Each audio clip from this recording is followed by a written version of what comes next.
Nimbus, a cloud-sprite no bigger than a child's hand, hovered above the paperfold kingdom. His soft, layered body, made of white paper, quivered with effort. His tiny blue eyes, crinkled with worry, focused on a single raindrop, nudging it left, then right. "Perfect," he muttered, but his overeager touch sent a chaotic drizzle splattering onto the paper rooftops below, making them soggy and miserable. He clutched a transparent raindrop accessory, convinced he alone must command the sky's balance. He spotted a sunbeam. "Just so," he chirped, pulling it down. But his micromanagement held it too long, scorching a hot spot on a paper-fold field. Panicked, Nimbus swung his tiny hands, summoning a sudden downpour to douse the heat. The deluge nearly washed away a tiny paper village. Exhausted, his paper wings drooping, Nimbus collapsed. Why did his efforts only create chaos? He looked down, seeking answers from the world below.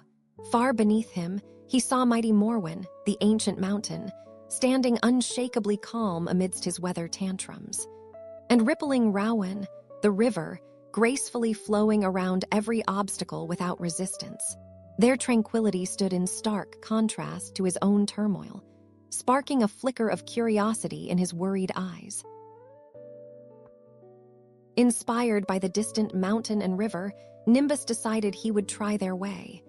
He tried to mimic Morwen's stillness. He held his breath, tried not to move, but his thoughts swirled like a mini tornado. "Be calm, be still," he commanded himself, but his little paper body twitched. Then he tried Rowan's adaptable flow. He let himself drift, but his control-freak nature rebelled. He tried to force peace, to command himself to let go, but it only made him more frustrated. He realized true acceptance wasn't about imitation. It was a deeper letting go, something he couldn't grasp. Suddenly, the sky darkened. A colossal, uncontrollable storm gathered, far beyond Nimbus's power to influence. Thunder rumbled, shaking his very paper folds. This was no ordinary shower. This was a tempest threatening to engulf the entire kingdom. He tried desperately to command it, flapping his tiny wings against the gale, pushing against the wind, pulling at the rain. But the storm was immense. He was tossed about like a forgotten leaf, realizing his efforts were futile and only led to utter exhaustion. His raindrop accessory slipped from his grasp, lost in the gale. Utterly defeated, his paper body battered, Nimbus had no options left. He stopped fighting the storm. He ceased flapping his wings, stopped pushing against the wind, stopped trying to command the rain. He simply hung there, letting go of all control, observing its raw, magnificent power. As he released his grip, a profound inner calm, unlike anything he'd ever known, settled over him. His crinkled eyes softened. He watched, not with fear, but with quiet acceptance, as the storm raged, then naturally began to subside.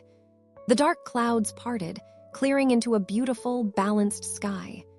A gentle sunbeam, not commanded by him, broke through. Nimbus now understood. His role was not to command every raindrop or sunbeam, but to gently guide and be part of nature's flow, finding true balance in acceptance. He flew down, watching the kingdom below thrive under harmonious weather, no longer soggy or scorched. Nimbus, at peace, knew his greatest strength lay not in control, but in the quiet, calming power of letting go.